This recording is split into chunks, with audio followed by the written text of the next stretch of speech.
नमस्कार, आप देख रहे हैं प्रदेश का सबसे भरोसेमंद news channel India news Uttar Pradesh Uttarakhand और मैं हूं आपके साथ आयुष चित्रांश। सियासत में राजनेता कब किस ऊंट पर सवार हो जाएं कुछ कहा नहीं जा सकता है। कभी सत्ता के लिए बीजेपी के साथ गलबहियां करने वाले ओपी राजभर ने एक बार फिर से गठबंधन कर लिया है, लेकिन इस बार बीजेपी के साथ नहीं बल्कि राजभर साइकिल की सवारी करने वाले हैं।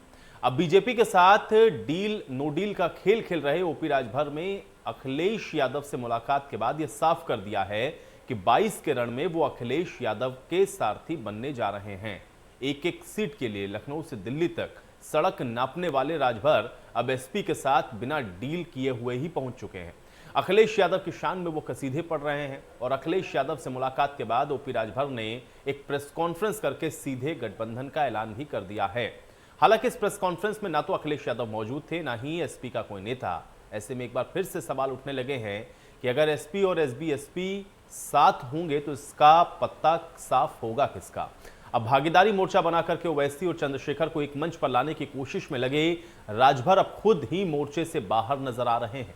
अब एसपी के साथ छोटे दलों के आने से नए सियासी समीकरण भी बनने लगे हैं और अब निगाहें ओवैसी और चंद्रशेखर आजाद की तरफ भी हो गई हैं, जिन्होंने अभी तक अपने पत्ते नहीं खोले हैं। इन सब के बीच में सबसे अहम यह होगा चाचा शिवपाल यादव का रोल, क्योंकि सामाजिक परिवर्तन रथ लेकर के निकले शिवपाल यादव हर दिन एसपी के साथ गठबंधन की बातें को कहते हैं। ऐसे में सवाल तो बनता है कि एसपी और एसबी अगर साथ आए हैं तो किसका पत्ता साफ होगा। अखिलेश और राजभर किसका गणित बिगाड़ने वाले हैं। राजभर को तो साथ में ले लिया है, लेकिन चाचा को अभी भी इंतजार है और राजभर का साथ भागीदारी मोर्चे पर कौन करेगा बात, ये भी सवाल अपने आप में बहुत महत्वपूर्ण है। तो एसपी और एसबी साथ आ गए हैं, किसका पत्ता साफ होगा ये अपने आप में बहुत महत्वपूर्ण है। अखिलेश और राजभर आखिर किसका गणित बिगाड़ने वाले हैं, ये भी सवाल है। चूंकि उत्तर प्रदेश के अंदर चुनाव हैं, राजभर को तो अपने साथ ले चुके हैं, यानी कि इसका ऐलान तो अब ओपी राजभर ने खुद कर दिया है, लेकिन चाचा यानी कि शिवपाल यादव जो कि बार बार समाजवादी पार्टी के साथ गठबंधन की बात को कह रहे हैं, उस पर चुप्पी है, यानी कि उस पर अभी कोई निर्णय या निष्कर्ष पर नहीं पहुंचे हैं। और राजभर का जो साथ मिला है, अब भागीदारी मोर्चे का क्या होगा, भागीदारी मोर्चे की अब कौन बात करेगा, यह भी सवाल अपने आप में बहुत बड़ा है। आज ओपी राजभर से इंडिया न्यूज के संवाददाता रवि कुमार ने भी खास बातचीत की है। उन्होंने क्या कुछ कहा, आइए आपको सुनवाते हैं। भागीदारी संकल्प मोर्चा के संयोजक और भाजपा प्रमुख ओम प्रकाश राजभर अखिलेश यादव से मिलकर रहे हैं। सर, क्या कुछ कहेंगे? अखिलेश यादव से मुलाकात हुई है, क्या तय हुआ है? देखिए, जो लड़ाई अखिलेश जी भी बोला करते हैं, आप लोगों के चैनलों को मैंने देखा और 15 तारीख को यहीं इस कमरे में एक प्रेस वार्ता मैंने किया कि अब मैं आ गया हूं और आकर के अब लोगों को न्योता दे रहा हूं, जो हमारे यहाँ प्रस्ताव को मानेगा हम उसके साथ गठबंधन करेंगे, हमारा मोर्चा होगा।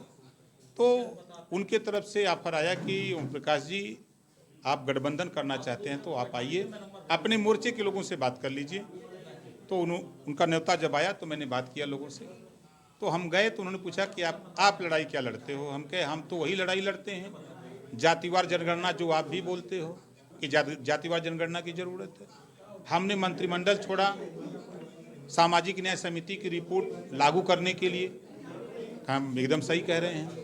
घरेलू बिजली का बिल माफ करने के लिए, गरीबों का इलाज फ्री के लिए, बढ़ती हुई महंगाई से कैसे निजात मिले, भ्रष्टाचार कैसे रुके, प्रदेश में नौजवानों को रोजगार कैसे उपलब्ध हो, महिलाएं कैसे सुरक्षित हों, इन तमाम मुद्दों पर उनसे बात हुई। तो उन्होंने कहा कि हम आपके साथ हैं, इस मुद्दों पर हम सब लोग मिलकर के जो बदलाव जनता चाहती है उसमें हम लोग मिलकर के चुनाव लड़ा जाएगा।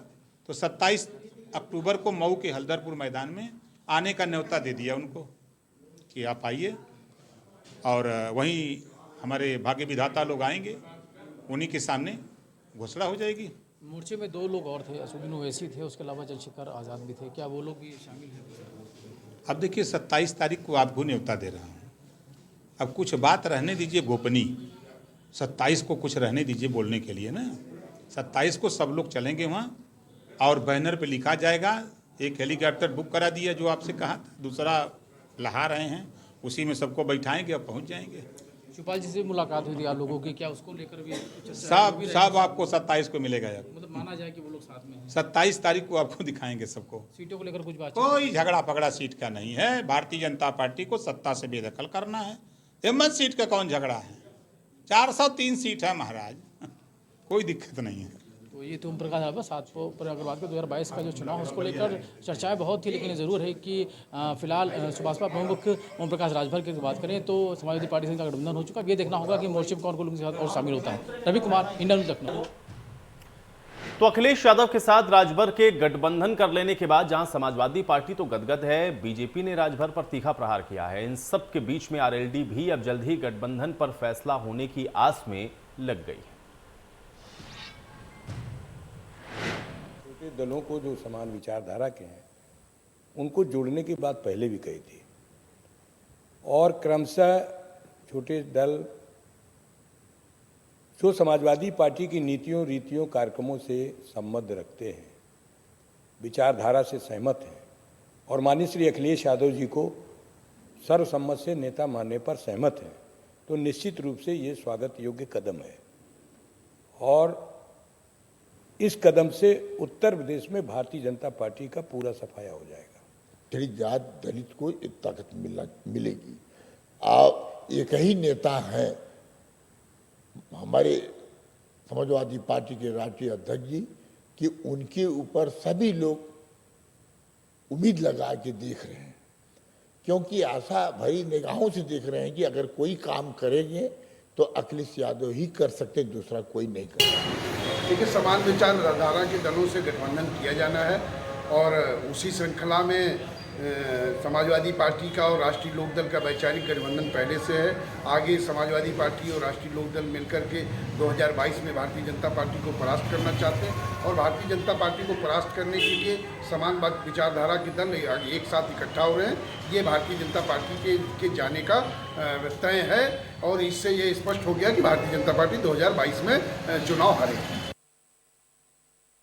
तो सभी पॉलिटिकल रिएक्शंस आपने सुने हैं, लेकिन सवाल सबसे महत्वपूर्ण यह है कि जिस तरह से ओपी राजभर ने अब गठबंधन की बात को कह दिया है, अब संयुक्त भागीदारी मोर्चे का क्या होगा, उसके अंदर अब असदुद्दीन ओवैसी का स्टैंड क्या होगा, चंद्रशेखर का स्टैंड क्या होगा, या अन्य और लोगों को भी जो साथ लाने की कवायद हो रही थी, अब उस पर क्या फैसला लिया जाता है।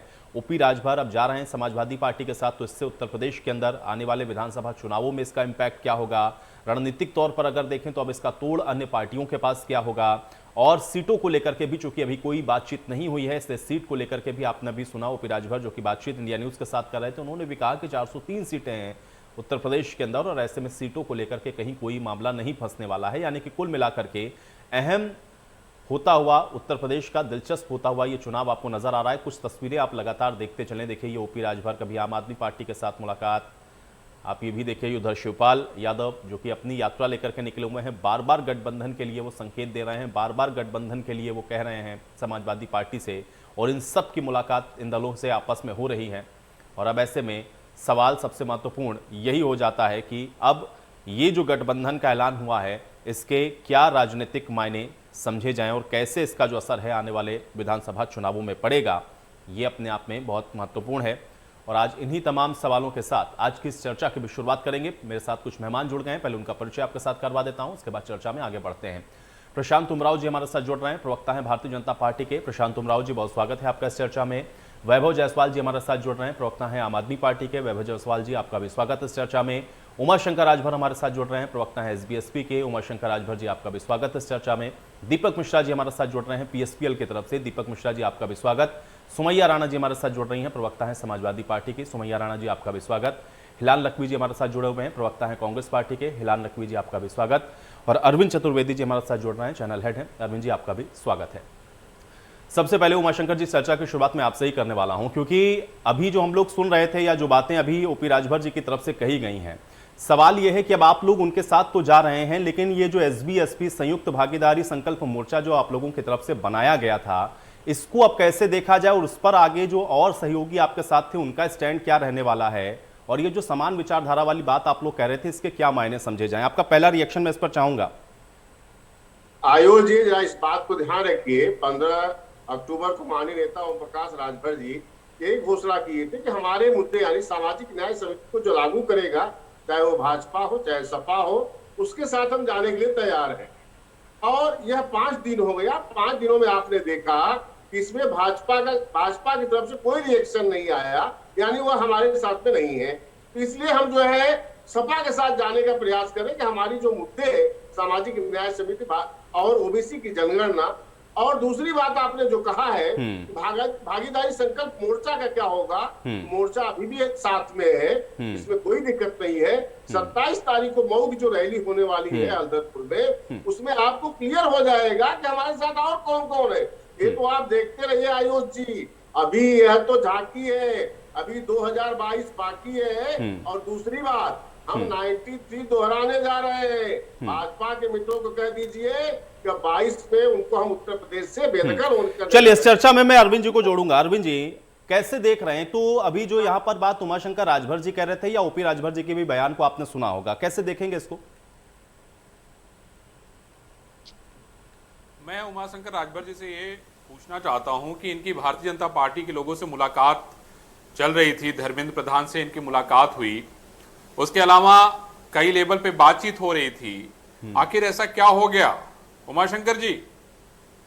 गणित फेल कैसे हो गई?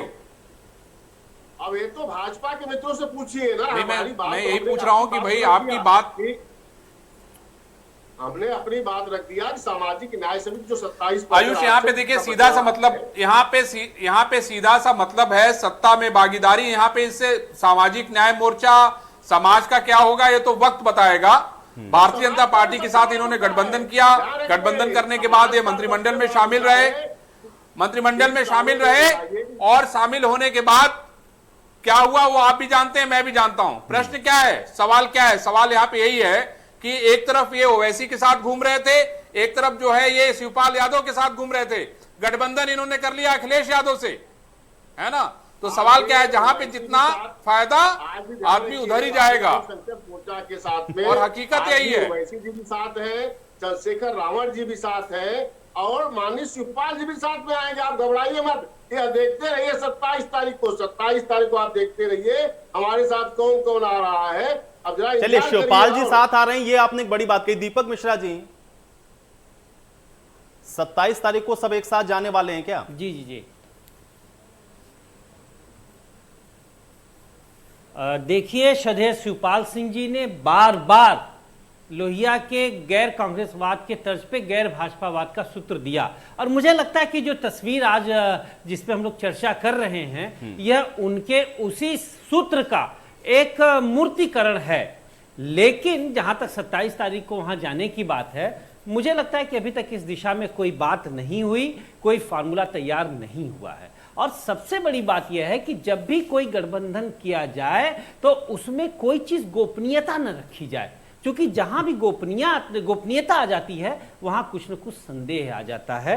और फिलहाल मैं तो चाहूंगा कि ये जो आज कैसे हो रहा है, यह तस्वीर पूर्ववर्ती आपके साथ ये घूम रहे थे, आपके साथ ये घूम रहे थे, और इन्होंने जाके जो है अखिलेश के साथ गठबंधन कर लिया है, तो हम इसको क्या कहेंगे?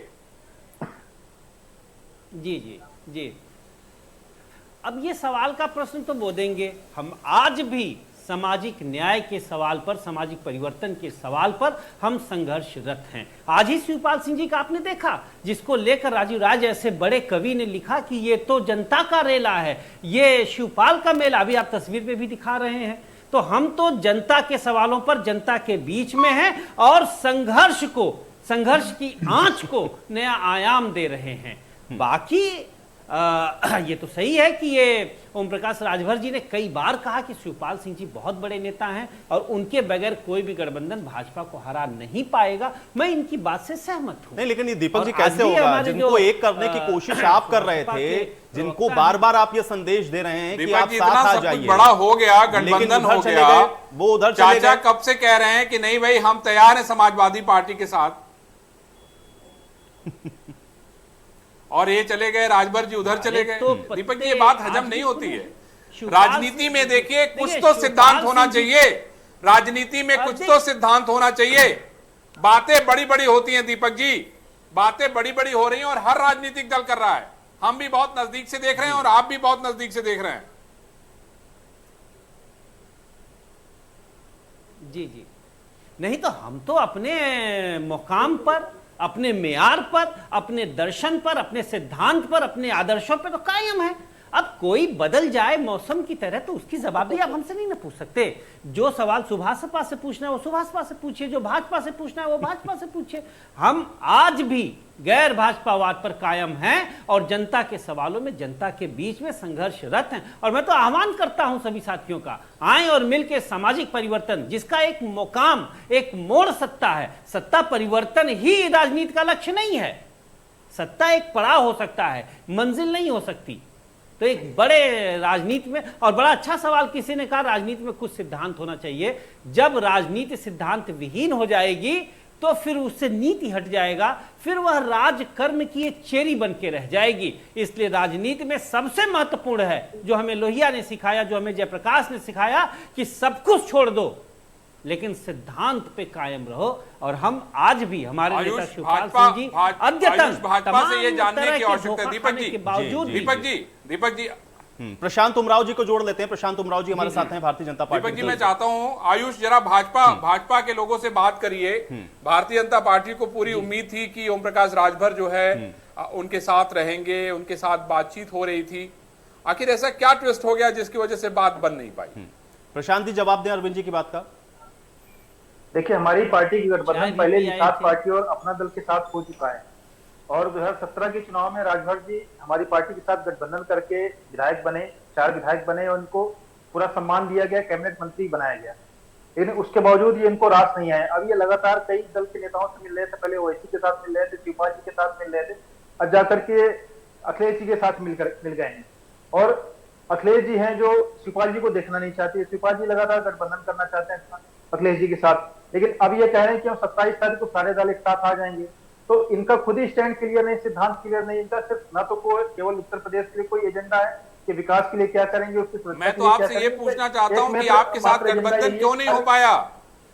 आपके साथ गठबंधन क्यों नहीं हो पाया? कहां पे चूक हो गई?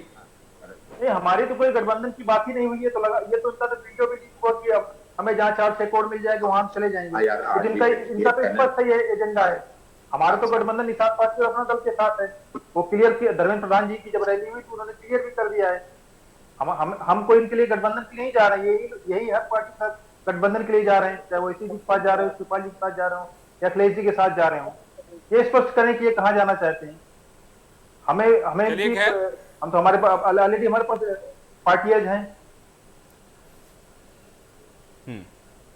आयुष, सुमैया राणा जी, देखिए अब ओपी राजभर की जो मुलाकात हुई है उसमें उन्होंने गठबंधन की भी बात कह दी है, लेकिन सवाल अभी भी यह है क्योंकि बार बार जो बात कही जा रही है पीएसपीएल की तरफ से कि अगर भारतीय जनता पार्टी को हराना है तो सबको साथ आना होगा।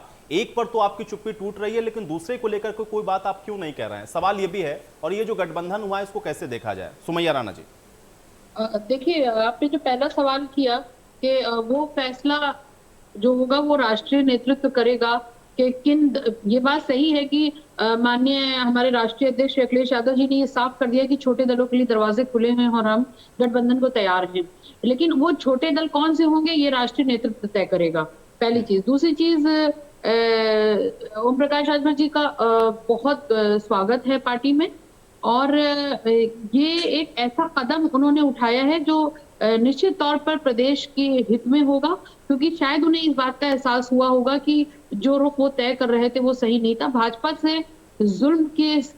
के जुल्म से निजात दिलाने के लिए अगर प्रदेश के हित में किसी को कदम उठाना होगा तो वो निश्चित तौर पर समाजवादी पार्टी पर भरोसा करेगा, वो निश्चित तौर पर राष्ट्रीय अध्यक्ष अखिलेश यादव जी पर भरोसा करेगा और वही चीज सामने आई है। तो बहुत बहुत स्वागत है और उम्मीद करते हैं कि ये कदम आगे चलकर 2022 ये राष्ट्रीय नेतृत्व इसका फैसला करने में क्यों अभी हिचकिचा रहा है भाई शिवपाल यादव जी के साथ जाने में? क्योंकि जब आप ये कह रहे हैं कि जितने दल साथ में आएंगे उतना बेहतर होगा, उतना आसान होगा भारतीय जनता पार्टी को हराना, तो उधर चुप्पी क्यों नजर आ रही है? उस पर फैसला लेने में इतनी देरी क्यों हो रही है? भाई कोई जानकारी तो आपके पास होगी ना?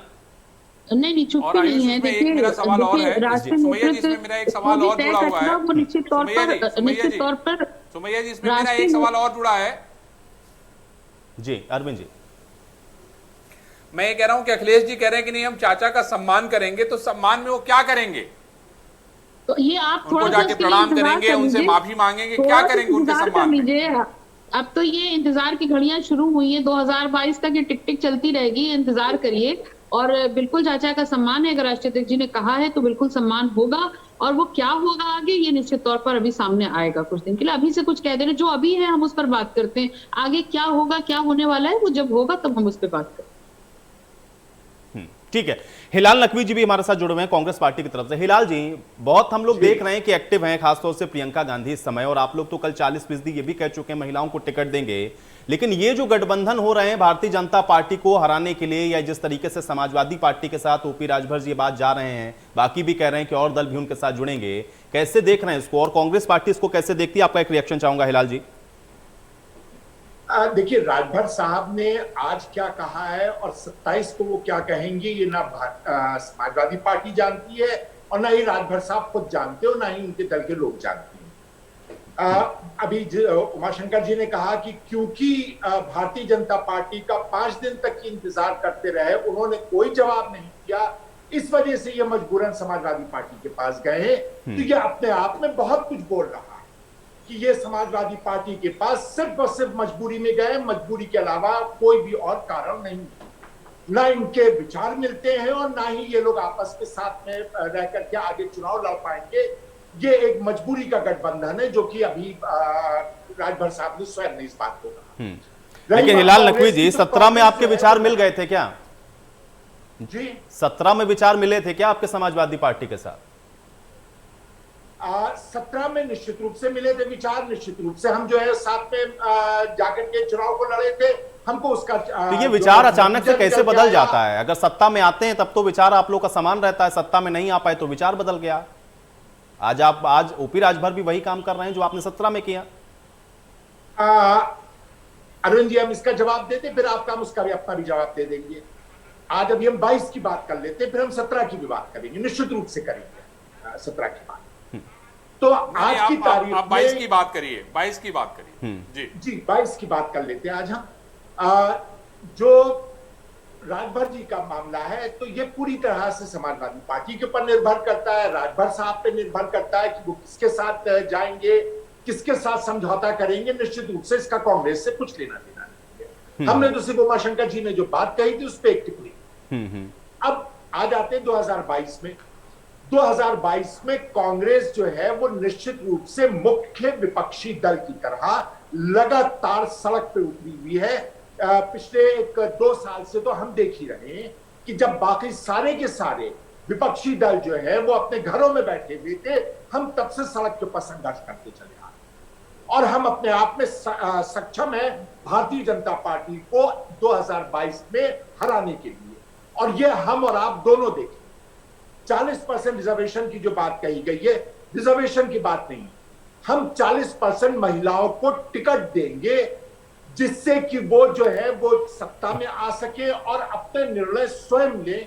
उनको ये ना सुनना पड़े कि हमने गैस सिलेंडर दे दिया, हमने 2000 रुपए महीना दे दिया, बेटी बचाओ बेटी पढ़ाओ हमने लगाया, नहीं, वो अपने भाग्य का। चलिए हिलाल जी, मैं इस पर फिर आऊंगा कि इतने कैपेबल हो गए, क्योंकि यहां पर तो सभी दल कह रहे हैं भाई गठबंधन में जाएंगे तब भारतीय जनता पार्टी को हम फाइट दे पाएंगे, लेकिन कांग्रेस ने अपना संगठन, अपना स्टैंड इतना क्लियर कर लिया है कि आपको किसी के साथ गठबंधन की जरूरत नहीं है, इन मुद्दों से ही आप जीत जाएंगे। मैं इस विषय पर आऊंगा, लेकिन अरविंद जी मेरा एक सवाल है, इसको आप कैसे देखते हैं? क्योंकि ये बार बार हम लोग ये सुनते हैं कि हमारे विचार मिले, फिर हमारा विचार बदल गया। 17 में भी देखते हैं, 19 में भी किसी के साथ गठबंधन होता है, फिर विचार बदल जाता है। विधानसभा चुनावों में या फिर जब और चुनाव भी हम लोग देखते हैं, ये विचार कैसे पार्टियों के बार बार बदलते हैं, कभी मिलते हैं कभी बदलते हैं। अरविंद जी।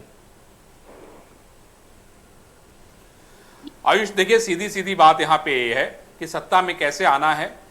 सवाल यह है कि किसकी क्या विचारधारा है, वो सब एक किनारे रख दीजिए आप। दीपक जी की बात मैं बहुत गंभीरता से सुन रहा था, उन्होंने लोहिया जी का नाम लिया, राजनारायण जी का नाम लिया। मैं ये कहना चाहता हूं कि आज के समय में जो राजनीतिक दल हैं उनकी विचारधारा सिर्फ एक बात के लिए जानी जाती है कि वो कैसे सत्ता में आए। सवाल यह है कि उनको सत्ता में आने के लिए क्या करना है, कोई मायने नहीं रखता। अब यहां पे हम दो आपको बातें बताना चाहता हूं, सुभाषपा के जो हमारे प्रवक्ता हैं वो भी सुने। भारतीय जनता पार्टी के साथ इनकी बातचीत हो रही थी, इन्होंने अपनी मांगे रखी, मांगों पे सहमति नहीं बन पाई और उसका परिणाम ये हुआ कि ये अखिलेश यादव की तरफ चले गए। हमारा उससे कोई इतराज नहीं है, लेकिन सवाल यह कि अगर कोई आदमी ये कहता है कि नहीं हम विचारधारा की लड़ाई लड़ रहे हैं, हम सिद्धांतों की लड़ाई लड़ रहे हैं ना, तो सरासर झूठ बोल रहा है। और मैं समझता हूं कि इस बात को जनता को समझना चाहिए, क्योंकि जनता ही जनार्दन है और जनता जिस दिन समझ जाएगी ऐसे राजनीतिक दल सिस्टम से बाहर हो जाएंगे, और मैं समझता हूं कि उनको बाहर होने की ही आवश्यकता है, क्योंकि जिसकी कोई विचारधारा नहीं है, जिसका कोई सिद्धांत नहीं है, उसको राजनीति करने का कोई अधिकार नहीं है। क्योंकि धोखा तो किससे हो रहा है? जनता के साथ धोखा हो रहा है। आप चुनाव मिल के लड़ रहे हैं भारतीय जनता पार्टी के साथ, फिर पता चला आप वोट किसी और को दे रहे हैं। तो सवाल यही है कि इसके लिए वाकई कानून बनाने की जरूरत है। उमाशंकर राजभर जी, जवाब दें आप। आयुष जी, अमित को ये बताइए कि क्या 93 में सपा बसपा क्या एक विचारधारा थी क्या? 97 में बसपा और भाजपा क्या विचारधारा थी क्या? हम तो भाजपा के साथ में आए थे जिस मुद्दे पे, आज भी उस मुद्दे मैं यही कह रहा हूं कि कोई विचारधारा नहीं है। मैं यही कहना चाहता हूं कि कोई विचारधारा नहीं है। तो मैं आप महाराष्ट्र में देख लीजिए, कांग्रेस और मुद्दों की बात करिए। हाँ, मुद्दों की बात करिए। हम जिस मुद्दे में 2017 में भाजपा के साथ में आए थे, आज उस मुद्दे पे कायम है। हम मुद्दे पे आए थे कि जो अति पिछड़ा है, अति दलित है, 27%। चलिए हम वो भी देखेंगे कि कितने मुद्दे आपके पूरे हो रहे हैं, कितने मुद्दे आपके पूरे हो रहे हैं, हम वो भी देखेंगे और वो भी दुनिया देखेगी। देखिए, जरा सुनिए, 2 मिनट ज्यादा है रखिए कि इसी बात को लेकर के 17 में आए थे। अगर मैंने ये आप बताइए कि आज उत्तर प्रदेश से 32 साल हो गया, कांग्रेस क्यों गायब है? क्योंकि 1950 से लेकर 1990 तक 40 साल कांग्रेस जो है आयोग खेलती रही। कभी आरक्षण के नाम पे काका काले का आयोग बनाती रही, कभी बीपी मंडल बनाती रही। वही हालत भाजपा की होने जा रही है। मित्र जरा सुनिए, क्योंकि यही राजनाथ सिंह सामाजिक न्याय समिति की बात करते हैं कि पिछड़ों का जो 27% आरक्षण उसका बंटवारा हो जाना चाहिए। ये 2001 की बात है, और उसी मुद्दे पे हम 2017 में इनके साथ में आए थे, और जस्टिस राघवेंद्र की अध्यक्षता में वह कमेटी बनी सामाजिक न्याय, लेकिन वह भी आयोग खेलने में चला गया। यही बात माननीय मोदी जी को कहा गया 2017 में, जस्टिस रोहिणी आयोग बना, लगभग उसकी रिपोर्ट आ गई, 3 साल हो गया, 6 महीने कार्यकाल बढ़ाया जा रहा है। यह भी भाजपा भी कांग्रेस के ही ढर्रे पर चलने जा रही है। यह पिछड़ा किसी का सुनने वाला नहीं है। चलिए उसका उमाशंकर जी, आपकी बात का जवाब देंगे प्रशांत उमराव जी, जो प्रपोजल इनका था या जिस मुद्दे को लेकर के ये आपके साथ में आए थे 17 में, वही प्रपोजल फिर था, लेकिन आप लोगों ने उस पर सहमति नहीं जताई, इसलिए इनके पास ऑप्शन समाजवादी पार्टी था। मैं चाह रहा हूं जवाब दें इसका। देखिए, पिछड़े वर्ग के लिए जो काम मोदी सरकार द्वारा किए गए, किसी सरकारों में नहीं किए गए। पिछड़े वर्ग आयोग को संवैधानिक दर्जा देने का काम मोदी सरकार द्वारा किया गया है। सबसे अधिक केंद्रीय मंत्री 27 ओबीसी वर्ग के केंद्रीय मंत्री बनाने का काम मोदी सरकार द्वारा किया गया है। 12 अनुसूचित जाति और 8 अनुसूचित जनजाति के लोगों को मंत्रिमंडल में शामिल करने का काम किया गया है। हम लोग केवल वादे नहीं करते, जो हमने जो वादे किए उनको पूरे करने का भी काम करते हैं। इसलिए आरोप राजभर जी पे आरोप गलत है, तो हमारे मुद्दे जहां तक उसके बाद राजभर आपके साथ चले गए, उसके बाद भी ओम प्रकाश राजभर ने आपको छोड़ दिया और गठबंधन नहीं बन पाया। जो खेल कांग्रेस थी वही खेल आप भी खेल रहे हैं। कांग्रेस का हुआ वही हस आपका होने जा रहा है, इस बात को जरा ध्यान रखें। प्रशांत जी, देखिए, जो हमने वादे किए तो हमने पूरे करने का काम किया। हमने केवल आयोग नहीं बना, उसको संवैधानिक दर्जा देने का काम किया है। और चाहे मंत्रिमंडल को साथ छोड़ दिया भाई, जस्टिस ये क्यों छोड़ गए आपका साथ? 2 अक्टूबर 2017 को बना हुआ, 6 महीने कार्यकाल बढ़ा करके 3 साल हो गया, और सामाजिक न्याय समिति बन करके 2 साल 10 महीने हो गए। आप कब लागू करेंगे वही बता दीजिए ना। आप बता दें ठीक है, अति पिछड़ा आपके साथ में हो जाएगा, लेकिन वो बता देते कब लागू करेंगे उसका हक अधिकार की बात को। ओबीसी वर्ग पूरी तरीके से भारतीय जनता पार्टी के साथ है। पिछले चुनाव चाहे देख लीजिए, 2014 का चुनाव देख लीजिए, 17 का देख लीजिए, 19 का चुनाव देख लीजिए, और रोहिणी कमेटी की रिपोर्ट भी जल्द आएगी। जहां तक आप वर्गीकरण की बात कर रहे हैं 27%, तो भी मामला लंबित है, पहले भी उसका प्रयास किया गया था, कोर्ट के माध्यम से रोक लगी थी। वो भी उसका निश्चित समय आएगा, उसको लागू किया जाएगा। हम केवल कहने में यकीन नहीं करते, करने में यकीन करते हैं। यार 3 साल हो गया मोदी जी को, आप कहते हैं ना कि आप जो है पिछड़ों की बात करते हैं, तो 3 साल हो गया। रोहिणी आयोग को कब लागू करेंगे? और सामाजिक न्याय समिति को लगभग 3 साल होने जा रहा है, कब लागू करेंगे? यही बता। जो खेल कांग्रेस खेल कर रही थी कि कभी काका कालेकर आयोग बनाती थी, कभी बीपी मंडल आयोग आयोग बनाते थे, जब 90 में जनता सरकार आई जनता दल के, तब लागू हुआ है। तो आप भाजपा के समर्थन से ना बीपी सिंह जी की सरकार भाजपा की समर्थित सरकार थी, तब लागू किया गया। मंडल तो मैं पूछ रहा हूँ। चलिए उमा शंकर जी, लेकिन उमा शंकर जी चलिए आज के मुद्दे पर फिर हम आ जाते हैं। उमा शंकर जी, अभी आपने कहा चर्चा के शुरुआत में, जब मैंने पहला सवाल आपसे उमा शंकर जी पूछा, आपने कहा कि जितने भी एसबी एसपी के जो भी हिस्सा थे या जिनके साथ भी आप लोगों की बातचीत चल रही थी, वो सब 27 तारीख को दिखेंगे। दीपक जी तो इनकार कर रहे हैं, कह रहे हैं कहां जा रहे हैं शिवपाल यादव जी, अभी तक तो ऐसी कोई जानकारी नहीं है। जरा ये बताइए आयोग से कि 15 तारीख को हमारे नेता माननीय ओम प्रकाश राजभर जी ने प्रेस रिलीज किया कि हम भाजपा के साथ इन मुद्दे पे जाने के लिए तैयार हैं। लेकिन आप देखे होंगे आधे घंटे भी नहीं हुआ, ओवैसी जी के पार्टी के माननीय वकार यूनिस जी है, तुरंत उसका खंडन कर दिए कि अगर भाजपा के साथ में जाएंगे तो हम भागीदारी संकल्प मोर्चा के साथ में निकल जाएंगे। लेकिन आप देखें किसी नेता, बड़े नेता का स्टेटमेंट आया क्या, चाहे माननीय शिवपाल जी हो, माननीय ओवैसी जी हो, चंद्रशेखर रावण जी हो, किसी बड़े नेता का ऐसा स्टेटमेंट आया क्या कि आप सपा के साथ जा रहे हैं तो हम भागीदारी संकल्प मोर्चा में नहीं रहेंगे? किसी का स्टेटमेंट आपने सुना है? तो ये भी तो नहीं कहा ना कि हम स्वागत कर रहे हैं, बहुत अच्छा कि हम साथ में खड़े हैं। नहीं, ये तो 27 तारीख को हमारे नेता माननीय ओम प्रकाश राजभर जी ने यही कहा ना कि हम उसको 27 तारीख को हल्दर यानी मऊ के 30 पे हम बताएंगे कि हमारे साथ कौन कौन लोग आ रहे हैं। 27 तारीख को हम डिक्लेयर करेंगे उस बात को। दीपक मिश्रा जी, 27 का इंतजार करें क्या हम लोग अभी? देखिए 27 तारीख को शिवपाल देखिए जा रहे हैं कि नहीं जा रहे हैं? को अभी तक देखिए 27 तारीख को शिवपाल सिंह जी परिवर्तन यात्रा लेकर बरेली में है। ये अब तक का तय कार्यक्रम है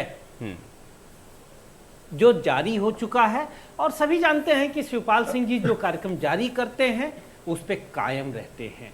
उन्होंने एक यात्रा निकाली और यात्रा समूचा निकाला, ऐसा नहीं किया कि 2 दिन यात्रा लेकर चले फिर घर वापस आ गए, नहीं, यात्रा तय तो तय, जनता के बीच में जाना है तो गए। और यही एक कारण है कि जब शिवपाल जी यात्रा लेकर जैसे जैसे निकल रहे हैं, ये आप किस पे तंज कर रहे हैं? समर्थन में उतर रही है।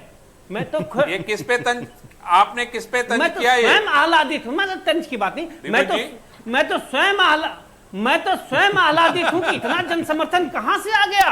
हम लोग रणनीति बना रहे थे तो हम लोग स्वयं आश्चर्यचकित थे हैं कि इतना कारवा, इतना काफिला, इतना समर्थन कैसे। नहीं, लेकिन दीपक जी ये थोड़ा स्पष्ट करिए ना भाई, किसका तय नहीं है भाई? कोई यात्रा लेके निकला है तो सभी का तय है ना कि हमको कहां जाना है, हमारा अगला पड़ाव क्या है, हम अगले जिले में कहां जाने वाले हैं, तो पहले से तय होता है। हाँ, तो थोड़ा स्पष्ट करें दीपक जी।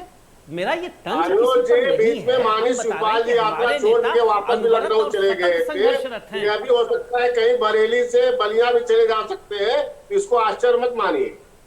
नहीं, वो तो हेलीकॉप्टर का इंतजाम कर रहे हैं। अभी तो ओपी राजभर जी को हम सुन रहे थे ना। नहीं, अब हम लोग राजनीतिक पार्टी में कोई क्या कहता है, अब हम उसको सच नहीं मानते हैं जब तक कोई नई बात ना आ जाए, क्योंकि अब हम लोग को ये बात यकीन हो चुका है कि कौन क्या कह रहा है और कौन क्या कर देगा, ये तो बेचारी जनता तय करे। मैं तो जनता को बेचारी मान चुका हूं कि वो सुबह क्या पढ़ती है, शाम को क्या हो जाता है, अगले दिन क्या हो जाता है। तो सवाल ये है कि इस पे तो खुद को उत्तर प्रदेश की जनता वही है जो 93 में सपा और बसपा को एक साथ होते हुए देखा, 97 में बसपा और भाजपा को एक साथ होते हुए देखा है, तो वही उत्तर प्रदेश की जनता है। और 22 में सबको एक साथ और 2021 में जो है 2017 में सुभाषपा और भाजपा को एक होते देख रही है, और 2022 में सुभाषपा और समाजवादी पार्टी को एक होते हुए देख रही है। सारा खेल सत्ता का है, सिर्फ सत्ता। चलिए सुमैया राणा जी भी कुछ कहना चाह रही थी। सुमैया राणा जी, बाबा साहब भीमराव अम्बेडकर जी ने कहा कि अगर सामाजिक नहीं उमा शंकर जी भाई, हम लोग तो 27 का भी इंतजार कर रहे हैं फिलहाल। अभी तो हम लोग 27 का इंतजार कर रहे हैं। सुमैया राणा जी को एक बार जोड़ते हैं। सुमैया राणा जी, मुझे हंसी दीपक मिश्रा जी की बात पे आ रही थी, जो ये बोल रहे थे कि 2 दिन की यात्रा निकाली फिर घर आ गए। अरे दीपक मिश्रा जी, आप समझिए तो हमारे राष्ट्रीय अध्यक्ष की जिम्मेदारियां भी तो समझिए कि वो जन समूह के बीच में होते हैं, तो एक बड़ा जन समूह उनका घर पे भी इंतजार कर रहा होता है। वो दोहरी जिम्मेदारी के मालिक है इस वक्त। तो ये घर वापसी को आसान मत समझिए आप। ये जो घर वापस आते हैं वो अपार जन समूह है जो उनको खींच के लाता है, और उनके साथ इतना बड़ा हुजूम है उत्तर प्रदेश के अंदर कि वो उसको अच्छे से बैलेंस कर रहे हैं, यही बहुत है। और रथ यात्रा रुकी नहीं हमारी, ये अलग अलग दिनों में अलग अलग जगह निकाली जाएगी और उसको बैलेंस किया जा रहा है। और अब बाकी लोगों का मुझे पता नहीं कि क्यों वो चलते चले जा रहे हैं और जनसमूह का इंतजार है कि शायद कहीं पर इकट्ठा मिल जाए हमको। तो फर्क है दोनों की रथ यात्रा में, थोड़ा सा इस पर भी गौर करिएगा। हिलाल नकवी जी, कांग्रेस की स्ट्रेटेजी पर इससे कोई फर्क पड़ेगा क्या? क्योंकि भाई देखिए धीरे धीरे तो सारे गठबंधन हो रहे हैं ना, भूलिएगा नहीं। आयुष, मैं क्या कह रहा हूँ कि सुमैया जी को ये नहीं भूलना चाहिए कि चाचा भतीजा हैं वो लोग, हंसी आ रही अरविंद है ना। और ये भी कहा है मोदी जी ने कि चाचा जी को सम्मान दिया जाएगा। सुमैया जी भूलिए नहीं भाई, सम्मान में कोई कमी नहीं। मैं तो आपके सवाल का जवाब दे रही थी, आपने कहा तो मुझे याद आ गई। लेकिन उन्होंने नाम थोड़ी ना लिया। मैंने तो दो बार सवाल मैंने तो इन पे सवाल ही नहीं खड़ा किया। मैं तो बेवफा जमाने का जिक्र कर रहा था। आप क्यों खफा हुई? बात है जमाने की। चलिए अभी हिलाल नकवी जी, उनका अखिलेश जी से कोई दिक्कत नहीं है भाई। खफा हुई, बात है जमाने की। चलिए हिलाल नकवी जी, जमाने की बात कर रहे हैं इस समय दीपक मिश्रा जी। नकवी जी भाई, ये गठबंधन बन रहा है तो कम से आप ये कह रहे हैं कि आप प्रमुख विपक्षी के तौर पर इस समय अपनी भूमिका निभा रहे हैं, तो चैलेंज तो पहला आपके लिए है, चुनौती आपके लिए है। नहीं, इसमें चुनौती जैसी चीज जो कही जाती है, तो कोई भी चुनाव, वो चुनाव में अपने आप चुनौती तो होती ही होती है। ये कहना कि चुनौती नहीं है तो ये अपने आप में गलत बात है। निश्चित रूप से चुनौती है और इस चुनौती को हम फेस करने के लिए तैयार है प्रियंका जी की लीडरशिप में, और इस चुनौती को हम जो है वो पूरी तरह से जीत के दिखाएंगे प्रियंका जी के नेतृत्व में। आज की तारीख में पूरा का पूरा उत्तर प्रदेश ये अच्छी तरह से जानता है, उत्तर प्रदेश की जनता जानती है कि भारतीय जनता पार्टी को अगर कोई पार्टी स्टेट से, राज्य से और केंद्र से बाहर कर सकती तो वो सिर्फ कांग्रेस है। कांग्रेस के अलावा किसी भी अन्य विपक्षी दल के पास इतने। हिलाल नकवी जी, यहाँ पे मेरा एक सवाल है आपसे। हिलाल नकवी जी मेरा एक सवाल है। हिलाल नकवी जी, मेरा सवाल है कि इमरान मसूद कह रहे हैं कि उत्तर प्रदेश में सिर्फ समाजवादी पार्टी है जो भारतीय जनता पार्टी को हरा सकती है। इमरान प्रतापगढ़ी ने भी यही बात कही। सवाल ये उठता है कि आपके पार्टी में रह के लोग समाजवादी पार्टी का नाम ले रहे हैं और आपका शीर्ष नेतृत्व उनके खिलाफ कोई कार्रवाई नहीं कर रहा है। ये तो मुझे खुद सोचने पे मजबूर कर रहा है कि आखिर ये क्या हो रहा है आपकी पार्टी में। देखिए, पहली बात ये है कि डेमोक्रेसी है हमारे, अगर वो कोई बात कहते हैं तो हर बात के ऊपर शीर्ष नेतृत्व। अरे ऐसी डेमोक्रेसी हिलाल जी किस काम की? ऐसी डेमोक्रेसी किस काम की? इससे बढ़िया उनसे कहिए कि समाजवादी पार्टी में चले जाएं। क्यों कांग्रेस का नुकसान कर रहे हैं? इतनी मेहनत से प्रियंका गांधी लड़ रही हैं, क्यों नुकसान कर रहे हैं? अजय लल्लू डंडे खा रहे हैं, क्यों नुकसान कर रहे हैं वो?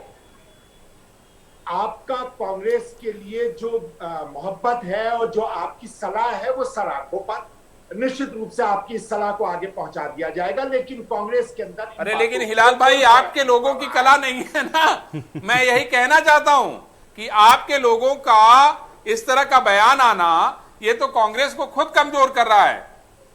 नहीं, कांग्रेस को कमजोर करने के लिए ना इन बयानों से कोई फर्क पड़ता है और ना ही इस तरह के गठबंधन से कोई फर्क पड़ता है। हम अपनी राह पे चल रहे हैं प्रियंका जी के नेतृत्व में, और हम जानते हैं, बहुत अच्छे से जानते हैं, कांग्रेस का संगठन अच्छे से जानता है कि हम प्रदेश में भारतीय जनता पार्टी को हराने के लिए सक्षम है और करके दिखाएंगे। कैसे? लेकिन हिलाल नकवी जी, यही तो मैं आपसे समझना चाह रहा हूं, क्या गठबंधन की आवश्यकता कांग्रेस पार्टी को नहीं है? वो मजबूती आ गई है संगठन स्तर पर, रणनीतिक तौर पर, और आपके सामने तो अभी समाजवादी पार्टी, उनका गठबंधन भी, और आज ओपी राजभर भी, और अभी अगर जैसा वो दावा कर रहे हैं कि पूरा संयुक्त भागीदारी मोर्चा उनके साथ जुड़ेगा, तो आपके लिए तो चैलेंज है। कैसे कन्विंस करेंगे? जी हाँ, बिल्कुल ठीक बात आप कह रहे हैं कि चैलेंज है हमारे लिए चैलेंज भारतीय जनता पार्टी है, हमारे लिए चैलेंज समाजवादी पार्टी है, हमारे लिए चैलेंज जो है वो बहुजन समाज पार्टी है, AIMIM है चैलेंज। हम किसी को भी कमतर नहीं आ रहे, हम किसी मुगालते में नहीं। हम ये बात जानते हैं कि हमको ये लड़ाई बहुत मेहनत से लड़नी है और हम उसी मेहनत के साथ आगे बढ़ रहे हैं, और ये विश्वास है हमको कि प्रियंका जी के नेतृत्व में हम इस चुनाव को जीत के दिखाएंगे और आपके साथ बैठेंगे और तब आपको बताएंगे कि हमारा जो हमारे अंदर जो ये कॉन्फिडेंस है, वो कॉन्फिडेंस है हमारे कार्यकर्ताओं की वजह से, जो आज की तारीख में गांव-गांव में पहुंच रहे हैं। 2 लाख चलिए हिलाल जी, मतलब गठबंधन की जरूरत नहीं है, बिल्कुल एक लाइन में जवाब। कांग्रेस पार्टी को किसी गठबंधन की आवश्यकता नहीं। देखिए, ये निर्णय जो है ये हमारा शीर्ष नेतृत्व करेगा। ये निर्णय हम नहीं कर सकते कि हम आवश्यकता है या नहीं है, लेकिन जीतने के लिए आप सलाह तो दे सकते हैं, आप सलाह तो दे सकते हैं हिलाल जी, मैं कह रहा हूं सलाह तो दे सकते हैं आप। अगर सलाह की बात है तो हमारा ये मानना है। क्या सलाह है आपकी? हमारी सलाह यह है कि कांग्रेस अपने आप में जीतने के लिए काफी है। लोग अगर जुड़ जाएंगे तो हमारी ताकत बढ़ जाएगी। ठीक है प्रशांत उमराव जी, भाई देखिए सभी पार्टियां, आप चूंकि सत्ता के अंदर आप हैं तो लड़ाई आपके साथ ही सीधी है, लेकिन अगर पीएसपीएल, चूंकि शिवपाल यादव एक सबसे अहम कड़ी हैं और अभी भी बार बार वो गठबंधन के संकेत दे रहे हैं, अगर उधर से पूरा मोर्चा एक साथ हो जाता है तब क्या एक चुनौती के तौर पर भारतीय जनता पार्टी के लिए इसको आप ऐसे देखते हैं प्रशांत जी? नहीं, भारतीय जनता पार्टी के सामने कोई चुनौती नहीं। हमारा निषाद पार्टी और अपना दल के साथ गठबंधन मजबूत है और हम उत्तर प्रदेश के विकास के लिए काम कर रहे हैं, लेकिन बाकी पार्टियों का कोई एजेंडा नहीं है।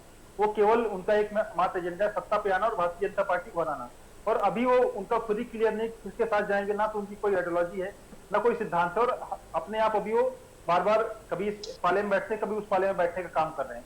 इसलिए हमारी चुनौती किसी से नहीं, हम अपने मुद्दों पर जो हमने काम किए, विकास के काम किए और जो काम बाकी बचे हुए कर रहे हैं अगले 4 महीने में, उसके मुद्दों पर हम काम कर रहे हैं। पुराने कामों को उद्घाटन किए हैं, एमओयू का एमओयू किया है आपने, ये आपकी नीतियां हैं। आप कौन से, आप किस आइडियोलॉजी की बात कर रहे हैं? सांप्रदायिकता फैलाने का काम आपका क्या? आप उस आइडियोलॉजी को बढ़ावा देने की बात कर रहे हैं। आप लोग तो खैर बात ही मत करिए, आपका क्या एजेंडा है? जो राम भक्तों पर गोली चलाने वाले लोग क्या सांप्रदायिकता की बात करें? जो कब्रिस्तान की दीवार बना रहे थे, जो मंदिरों की घंटियां रोक कर खड़े हुए थे, वो लोग क्या मुद्दों की बात कर रहे हैं? आपका जिला अध्यक्ष रेप के आरोप पर जेल गया है, आपका जिला अध्यक्ष जिला के आरोप पर जेल गया है। बलात्कारियों की पार्टी है जो कहते हैं बच्चे गलतियां हो जाती हैं। आप किस विचारधारा की बात करते हैं? 3 महीने कोविड काल में आप घर में बैठे रहे, आपके लोग तो रेप के आरोप में जेल में बंद हैं। नहीं, लेकिन सुमैया राणा जी, भाई आइडियोलॉजी कैसे हो गई? भाई आप तो समाजवादी पार्टी के हैं, समाजवादी विचारधारा चलिए एक आइडियोलॉजी हो गई, और अगर उसमें पूरा एसबीएसपी यानी कि वो पूरा संयुक्त भागीदारी मोर्चा आता है तो उसमें ओपी राजभर की आइडियोलॉजी कैसे आपके साथ मैच हो जाएगी? ओवैसी की आइडियोलॉजी कैसे आपके साथ मैच हो जाएगी? चंद्रशेखर की आइडियोलॉजी आपके साथ कैसे मैच हो जाएगी? बात तो वही हो गई ना, जैसे आप उनके पर आरोप लगा रहे हैं वो आप पे लगाएंगे। क्या आइडियोलॉजी रह गई? सिर्फ भारतीय जनता पार्टी को सत्ता से हटाना है? जिन अपने पिता को पार्टी से बाहर कर दिया, चाचा की उंगली पकड़ के राजनीति से उनको पार्टी से बाहर कर दिया, ये किस सिद्धांत की बात करते हैं? औरंगजेब है आज के युग के ये। सुमैया जी, पार्टी के जिलाध्यक्ष सुमैया जी, जेल में बंद है, मिर्जापुर से पकड़े गए, सिटिंग में ऐसे शब्दों पे मेरी आपत्ति है। व्यक्तिगत प्रहार नहीं होना चाहिए, डिबेट सैद्धांतिक पक्ष पे होना चाहिए, राजनीतिक पक्ष पे होना चाहिए। अब औरंगजेब आ जाएंगे, शाहजहां आ जाएंगे, ये गलत, डिबेट को गलत दिशा में ले बात करें तो जैसे इनके नेता देश को गलत दिशा में ले चलिए रहे हैं, प्रशांत जी, गलत दिशा में ले गए। प्रशांत जी, सुमैया जी, ठीक है आइडियोलॉजी पर आते हैं, ठीक है मुद्दे पर रहते हैं, कोई व्यक्तिगत किसी को पर आक्षेप ना करे। सुमैया जी, आइडियोलॉजी की जब बात करेंगे तो इतने सारे गठबंधन अगर आपके साथ रहेंगे तो फिर क्या आइडियोलॉजी है? देखिए, सब हर गठबंधन, हर दल की अपनी एक आइडियोलॉजी होती है, ये मैं मानती हूँ, लेकिन जब बात यहाँ पर ये हो कि किसी प्रदेश में या देश में इतना ज्यादा भयावह स्थिति हो, तो जो मेन जिस चीज की जरूरत होगी जनता को, हम अपनी आइडियोलॉजीज को थोड़ी देर के लिए रखें और हम ये सोचें कि जनता का हित किस में है, और वही मजबूत गठबंधन होता है। और यही होने जा रहा है उत्तर प्रदेश के अंदर कि हमारी अब आइडियोलॉजी ये है कि हम किस तरह जनता हित की बात करें, किस तरह दलितों पिछड़ों की बात करें, अल्पसंख्यकों की बात करें, महिलाओं की बात करें, बुजुर्गों की बात करें। ये आइडियोलॉजी बन गई है इस गठबंधन की, और इससे बीजेपी को परेशानी हो रही है क्योंकि इनके पास बताने के लिए कुछ नहीं है, सिवाय सांप्रदायिकता के इनके पास कुछ नहीं है। दंगे आपको दंगे करके नहीं मिल रहे, आपके कार्यकाल में हर महीने उत्तर प्रदेश में दंगे होते थे, पिछले 4.5 साल में उत्तर प्रदेश में कोई दंगा नहीं हुआ। हमने सुरक्षा दी उत्तर प्रदेश के लोगों को, अपराधियों को जेल के अंदर किया। चलिए ठीक है, इसके लिए तो हम लोग भाई चुनावों का इंतजार करेंगे ना, अभी चुनाव में जाना है, जनता सबका फैसला कर देगी कौन आइडियोलॉजी के साथ में है और कौन वाकई में जनता के हित की बात को सोच रहा है। ये फैसला जनता करती है और बखूबी करती है। दीपक मिश्रा जी,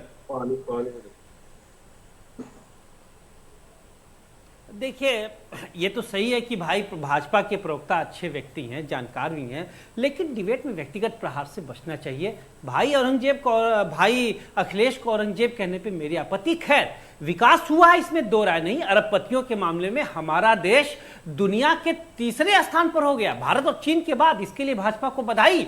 लेकिन मान्यवर यह भी तो बताएं कि भूखमरी सूचकांक में हमारा देश 101 स्थान पे कैसे पहुंच गया? पिछली साल तो ये 94वें स्थान पे था। कैसी मसाल लेके चले तीरगी में आप, जो रोशनी थी वो भी सलामत नहीं रही। ये कैसा विकास है आपका? उत्तर प्रदेश में प्रति व्यक्ति कर्ज 1823 रुपए बढ़ रहा है। क्यों प्रति व्यक्ति कर्ज बढ़ रहा है भाई? प्रति व्यक्ति आय बढ़ाइए ना, प्रति व्यक्ति कर्ज क्यों बढ़ा रहे हैं? नहीं है, सर्वे की आप बात कर रहे हैं, कोई आधिकारिक सर्वे नहीं है। क्या बात कर रहे हैं आप? क्या तो पिछली बार इसी पर आपने प्रशंसा क्यों की थी? इसी यूएनडीपी रिपोर्ट पे आपके नरेंद्र मोदी जी ने अपना पीठ थपथपाया था, तब भी तो यही बात थी। अच्छा चलिए ठीक है, नीति आयोग तो गलत नहीं बोलेगा। उत्तर प्रदेश 25वें स्थान पर क्यों है? दीपक जी, प्रति व्यक्ति आय में एनएसएसओ के आंकड़े में उत्तर प्रदेश दीपक जी, आज के विषय पर क्या ये भी आइडेंटिटी दीपक नहीं जी है? मुझे ये बताइए कि पीएसपीएल की बात अगर नहीं बनती, क्योंकि आप तो बार बार, आपके तो दरवाजे बार बार खुले हैं, कितनी बार तो अल्टीमेटम दिया और अभी भी कह रहे हैं कि राजनीति में देखिए हमेशा गुंजाइश रहती है, नहीं बनती है बात, तब फिर पीएसपीएल को आप कैसे देख रहे हैं इस उत्तर प्रदेश के विधानसभा चुनावों के अंदर? और नेताजी का साथ किसके साथ रहेगा, आशीर्वाद किसको देने वाले हैं, ये भी बताइएगा। प्रगतिशील समाजवादी पार्टी, देखिए प्रगतिशील समाजवादी पार्टी स्पष्टतः सभी विधानसभाओं में अपना संगठन खड़ा कर चुकी है, जिसका परिणाम, जिसकी परिणति यह परिवर्तन यात्रा की आह्लादित कर देने वाली, प्रफुल्लित कर देने वाली सफलता है जो जन रेला शिवपाल जी के पीछे चल रहा है। हम सभी विधानसभाओं में लड़ने की स्थिति में हैं और यह भी जानते हैं कि विधानसभा चुनाव के बाद कोई भी सरकार हमारे बिना बनेगी नहीं। लेकिन फिर जिसकी दोहाई अरविंद जी ने दी, पराड़करी परंपरा के पत्रकार हैं, कि एक सिद्धांत राजनीतिक दल का होना चाहिए। लोहिया ने संविद का फार्मूला दिया था, शिवपाल जी लोहियावादी हैं, इसलिए चाहते हैं कि एक व्यापक गठबंधन बनाकर सांप्रदायिक शक्तियों को घेर कर पराजित किया जाए। और इसीलिए हमने चरागे दिल जला के रख दिया, अब जिसकी जी में आए रोशनी ले जाए। अरविंद जी, जो सिद्धांत की बात बार बार दीपक जी कह रहे हैं, क्या वो सैद्धांतिक राजनीति आज के परिप्रेक्ष्य में हमको लगता है कि उस पर चर्चा भी हो सकती है? क्योंकि दिखता तो वो है नहीं, क्या उस पर चर्चा भी हो भी सकती है? अरविंद जी देखिए, जिस दिन राजनीति सिद्धांत विहीन हो जाएगी उस दिन राजनीति का अस्तित्व समाप्त हो जाएगा। आदमी तेल ही निकाल के लेके चला जा रहा है यहाँ पे, तो आदमी वरना भटकता रहे अंधेरे में चला जा रहा है, वरना भटकता रहे अंधेरे में। मैं यही कहना चाह रहा हूं, भटकता रहे, प्रश्न ये है कि अब बहुत चिंतन और मनन करने की आवश्यकता है। भटक ही रहा है, वो भटक ही रहा है। मैं यही कहना चाहता हूं कि वाकई ये वक्त आ गया है चिंतन और मनन का, लोगों को सोचने का और समझने का। जी बिल्कुल जी, अरविंद जी, पिछले 3 गठबंधन बने भाजपा को हराने के लिए, क्या वो हरा सके? उस गठबंधनों में क्या कमी थी? सिर्फ एक कमी थी, उसमें शिवपाल सिंह जी नहीं थे और प्रसपा नहीं थी, वरना सपा बसपा का भी गठबंधन भाजपा से नहीं लड़ सका, कांग्रेस और सपा का भी गठबंधन नहीं लड़ सका। तो एक ही तो कमी थी, वो सारे ढांचे में एक रीढ़ कमजोर थी। और सब जानते हैं कि समाजवादी आंदोलन की मजबूती रीढ़ इस सदी में अगर कोई है तो वो शिवपाल सिंह जी हैं, वरना सारे गठबंधन असफल क्यों हुए? चलिए सुमैया राणा दीपक जी, हम लोग देखेंगे कि भाई इस पूरी मजबूत कड़ी का कौन मेन सूत्रधार होता है। सुमैया राणा जी बताइए। बिल्कुल, मैंने तो शुरू में ही कह दिया कि जिस चीज का फैसला राष्ट्रीय नेतृत्व करना हो उस पर कुछ बोलना बेकार है। चाचा का सम्मान था, सम्मान है। और अगर लेकिन सुमैया राणा जी, आप भी तो पार्टी के स्पोक पर्सन है ना, आप लोगों की रायशुमारी से ही तो फैसले होते हैं, क्योंकि आपकी पार्टी के अंदर डेमोक्रेसी तो है ना, कम से कम ये बात तो सुमैया राणा जी आप भी कहती हैं चर्चा के अंदर, आप पार्टी के प्रवक्ता हैं, स्पोक पर्सन है, आपका विचार क्या है? देखिए, हमने तो हमारा विचार क्या, हमारा विचार वही होगा जो पार्टी का विचार होगा। और पार्टी का विचार यह है कि जिन दलों के साथ कंपैटिबिलिटी बनती है वो साथ आएंगे और साथ चुनाव लड़ेंगे। और ये आगे, मैंने अभी भी कहा कि आगे होने वाली बात को अभी मैं कैसे बता दूं, जो आगे होगा वो खुद सामने आएगा। हम उस पर पीएसपीएल की विचारधारा तो समाजवादी पार्टी की विचारधारा है, उसमें क्या समस्या है?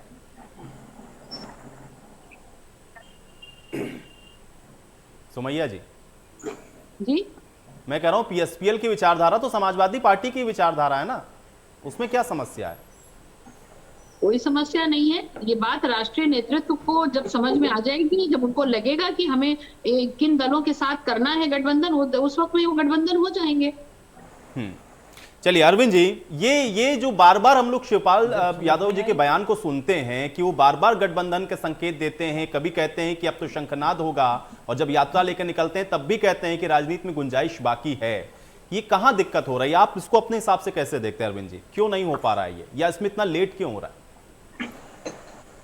आयुष, देखिए मैं आपको बता दूं कि राजनीति जो है ना, राजनीति में इस समय जो स्थितियां हैं, हमने समाजवादी पार्टी को भी बड़ा नजदीक से देखा, परिवार को अलग अलग होते हुए देखा, अखिलेश यादव की अध्यक्षीय हम देख रहे हैं, और मुलायम सिंह यादव को मुख्यमंत्री के तौर पे भी देखा, अखिलेश को भी मुख्यमंत्री के तौर पे देखा है।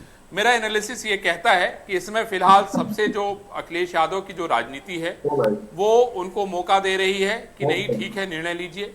वो किस तरह का निर्णय लेते हैं, वो किस तरह का रिजल्ट आता है, ये बेहद महत्वपूर्ण है। इसमें कोई शक नहीं है कि भाजपा के साथ गठबंधन करके अखिलेश यादव ने मतलब एक तरीके से हम कह सकते हैं कि एक अपनी पार्टी के लिए एक बेहतर काम किया है, इससे इनकार नहीं किया जा सकता है, इसका फायदा उनकी पार्टी को होगा। लेकिन जैसा मैंने कहा कि फिलहाल जो सिद्धांतों की लोग बात कर रहे हैं, जो सिद्धांतों की बात हो रही है आयुष, वो सिद्धांत एक किनारे रख दिए गए हैं। इस समय फिलहाल सिर्फ बात इस बात की हो कि सत्ता में भागीदारी कैसे होगी। दीपक मिश्रा जी, बिल्कुल फाइनल रिएक्शन मैं आपका इस पर चाहूंगा, क्योंकि आपने सिद्धांतों की बात बार बार कही, हर सवाल में आपने सिद्धांतों की बात कही, लेकिन उसको लग ऐसा रहा है ताक पे रख दिया गया। देखिए, मैं एक बार फिर कह रहा हूं कि राजनीति से जिस दिन सिद्धांत हट जाएगा उस दिन राजनीति आत्माहीन और आभाहीन हो जाएगी। हम आज भी ये कह रहे हैं कि भारतीय जनता पार्टी को हराने की क्षमता अगर किसी गठबंधन में होगी तो उस गठबंधन में सदैव शिवपाल सिंह जी होंगे। क्या बात करें, कश्मीर में आप जो है मुफ्ती मोहम्मद शहीद के साथ गठबंधन कर लेते तब आपका सिद्धांत एक हो जाता है। तो सिद्धांत की बात भाजपा या कोई ऐसा दल न करे जो है कि जो आप गठबंधन जहां करते हैं कश्मीर से लेकर के आप देश में जो गठबंधन करते हैं, तो विचारधारा भूल जाइए इस बात को। चलिए ठीक है, अब आप लोग की इन्हीं बातों के बीच में चर्चा मुझे यहीं समाप्त करनी पड़ेगी, मेरे पास समय नहीं। आप लोगों का बहुत शुक्रिया, आप लोगों ने समय निकाला, इस चर्चा का हिस्सा बने। लेकिन हाँ, आज उत्तर प्रदेश की राजनीति में ये जो जानकारी सामने आई, जिसमें ओपी राजभर अब जा रहे हैं समाजवादी पार्टी के साथ, संयुक्त भागीदारी मोर्चा भी उसमें कैसे अपना जो प्रतिनिधित्व है वो करेगा या उसके साथ शामिल होगा या नहीं, इसके लिए 27 तारीख तक का इंतजार करिए। लेकिन हाँ, आज की इस खबर ने उत्तर प्रदेश के आने वाले विधानसभा चुनावों को और दिलचस्प बना दिया है, और अब देखना यह है कि इसका परिणाम आगे चुनावों में क्या होता है। आज सवाल तो बनता है, मैं मेरे साथ फिलहाल इतना ही।